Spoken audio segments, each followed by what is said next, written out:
لبنان سمندر کے کنارے واقع مغربی ایشیا کا ایک خوبصورت اور حسین ملک ہے۔ یہ وہ ملک ہے جہاں آج بھی ان کی اپنی ہزاروں سالہ قدیمی ثقافت اور تہذیب و تمدن موجود ہے۔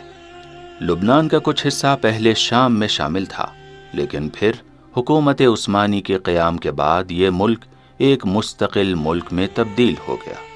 اس ملک میں تقریباً 60% مسلمان ہیں کہ جن میں سے 30% شیعہ آبادی ہے، 36% عیسائی اور 4% دیگر مذاہب کے پیروکار ہیں۔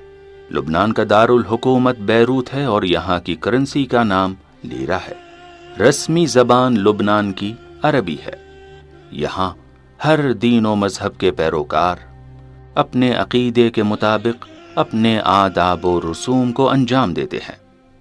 اہل بیت علیہم السلام کے چاہنے والے بھی خصوصاً محرم الحرام میں نواسۂ رسول دل بند علی و فاطمہ امام حسین علیہ السلام کا اپنے عقیدے کے اعتبار سے غم مناتے ہیں۔ لیکن کمال کی بات یہ ہے کہ ان مجالس اور عزاداری امام حسین علیہ السلام میں اہل بیت علیہم السلام کے پیروکاروں کے ساتھ ساتھ عیسائی بھی بڑی تعداد میں شریک ہوتے ہیں، اور صرف شریک نہیں ہوتے بلکہ باقاعدہ طور پر وہ لوگ شیعہ ماتمداروں کی صفوں کے ساتھ ساتھ اپنی صفیں بھی مرتب کرتے ہیں اور سینہ زنی، نوحہ خوانی اور جلوس میں شریک ہو کر گریہ و زاری کرتے اور اشک بہاتے ہیں۔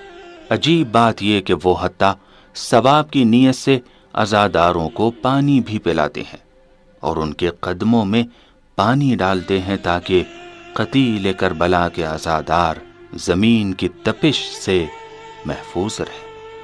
ان کا ماننا ہے کہ اس کام سے ان کے دل و روح کو تسکین ملتی ہے۔ شک نہیں کہ ذکر حسین ہی ایک ایسا شفا بخش نسخہ ہے جس سے بے چین دلوں کو قرار آتا ہے، اور دل اگر صاف ہو پھر چاہے جس کا ہو اس میں محبت حسین گھر کر جاتی ہے۔